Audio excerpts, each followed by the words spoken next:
Long ago, in the very early days of the world, there lived two brothers. Their names were Cain and Abel. They were the sons of Adam and Eve, the very first man and woman God had created. Life back then was simple, but it wasn't easy.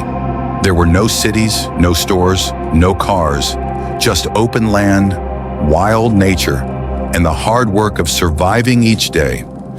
For these two brothers, life took them in different directions. Cain became a farmer, working the soil, planting seeds and growing crops. Abel, on the other hand, was a shepherd. He cared for sheep, guiding them to fresh grass and protecting them from wild animals. Both brothers worked hard, both had skills, and both knew one important truth. Everything they had came from God. One day the time came for Cain and Abel to bring an offering to God, a way of showing gratitude for his blessings. Cain brought some of the crops he had grown from the ground. Abel brought something different, the very best lamb from his flock. Not just any lamb, the firstborn, healthy, strong, spotless. God looked with favor on Abel and his offering. He was pleased. But with Cain, God was not pleased. The Bible doesn't give every detail, but we know this much. Abel gave God his best from a heart of faith. Cain? His heart wasn't in the right place. Maybe he gave just some of his crops, not the best. Maybe it was done out of duty, not love. Imagine how Cain felt when he saw God accept Abel's gift, but not his own. Jealousy, anger, resentment. His face fell. His mood turned dark. And God saw it immediately. God spoke to Cain. "Why are you angry? Why is your face downcast? If you do what is right, will you not be accepted? But if you do not do what is right, sin is crouching at your door.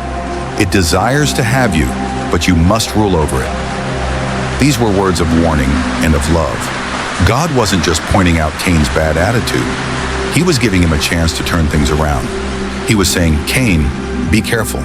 This anger inside you, if you don't deal with it, it will control you. You still have a choice."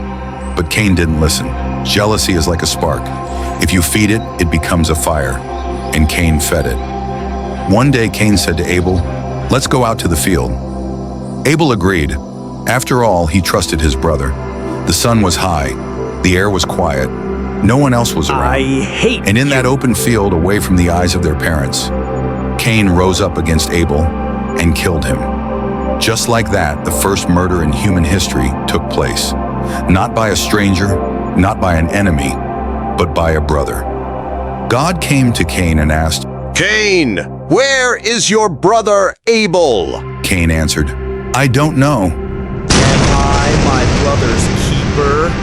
He was trying to avoid responsibility, but God already knew the truth. The Lord said, "What have you done? Listen, your brother's blood cries out to me from the ground, and now you are cursed from the ground, which has opened its mouth to receive your brother's blood from your hand. When you till the ground, it will no longer yield to you its strength. You will be a fugitive and a wanderer on the earth." Cain cried out, "My punishment is greater than I can bear. Today you have driven me away from the soil, and I shall be hidden from your face. I shall be a fugitive and a wanderer on the earth, and anyone who meets me may kill me." Then the Lord said to him, "Not so. Whoever kills Cain will suffer a sevenfold vengeance." As that, God is so merciful. He placed a mark on Cain so that no one would kill him.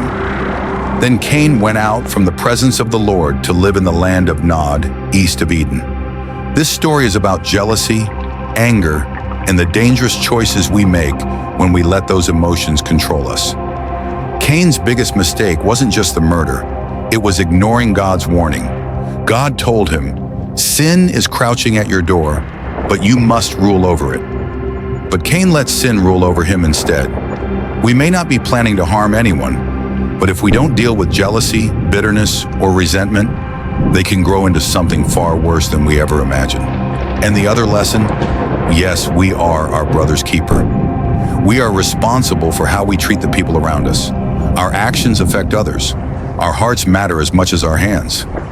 Cain walked away from God's presence, but you don't have to.